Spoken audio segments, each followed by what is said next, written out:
Hi, I'm Chris Phillip for Caribbean Headline News. I'm in the offices of Anthony Stephen Benjamin. How are you doing today? I'm fine. Awesome. Yeah. So we're here to discuss your law practice and what you do. Now, you specialize in personal injury and pension claims. Now, why did you choose this type of law? Well, I have a wider background in law, but in the last 10 years, I worked for the Attorney General in a division that dealt specifically with insurance and pension related issues.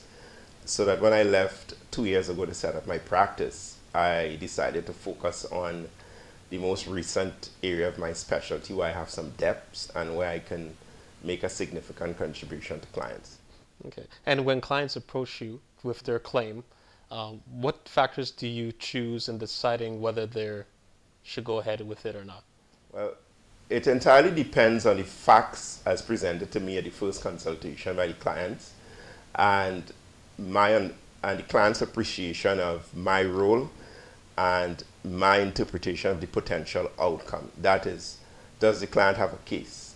Objectively, not whether the client themselves thinks they have one, but whether applying their facts to the law and the other hurdles that they have to overcome in the system, whether or not that case will be successful. Okay. And we were talking off air, and you were mentioning how you are potentially the co-pilot guiding the client in the right direction, so to speak, right? Yeah, that's what I am. Potentially, when the client has the case, it is driven by the client, their credibility, and the facts as they present it.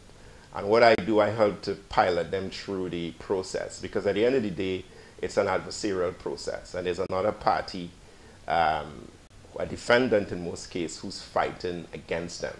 So it's a constant conflict, but it's done under legal and technical rules, which really is my expertise. Okay. And when a client comes to you, do you find that some clients, or a percentage of clients, are afraid to proceed with the whole, after you give them all the facts of what the case may entail? Are they afraid to actually going forward and submitting a claim and so forth?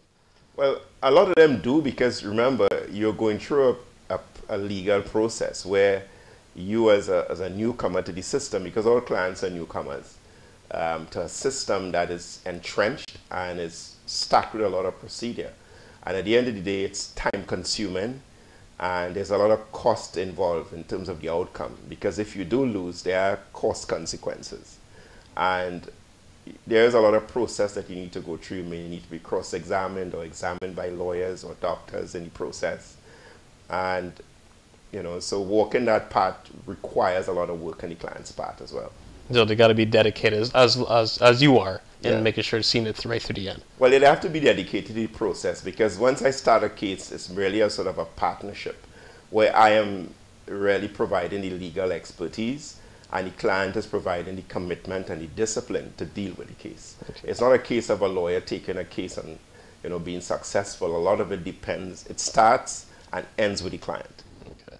And on your website, let me just make sure I have it right. It says here, in your bio section, true commitment to serving families, clients, and communities. Could you explain what that means to the potential client? Okay. Well, in terms of my approach to the work, I always remember when I'm dealing with clients, I'm dealing with people first, and I'm dealing with people with particular cultures and background. And therefore, I try to look at the client holistically. What are your challenges? Is it a question of cultural interpretation, or are there language barriers, or are there any inherent things in the system that will cause you to be afraid to engage the system? And also, is there any peculiarities in your community that would kind of make you more vulnerable in the system? And at the end of the day also, I try to give back to the communities from which my clients come from. So I try to support churches, charity groups, children groups, and try to be part of a larger family rather than only a sort of a financial relationship with the client. And that's important too, especially in your type of work, is that customer service, a personal relationship, as you're saying. But it has to do with customer service. It has to do with my approach to life too. I grew up in a village, so I always believe that, if I reap, I should also sow in that village. I should also support the community, support people, support the organizations that they take part in. And it's a part of me also saying thanks for supporting me. Fair enough. Great, awesome. Thank you for being part of us here today. This is Chris Phillip for Caribbean Headline News, and for anyone who's interested in getting in touch with Mr. Benjamin, check out his website at benjaminlaw.ca.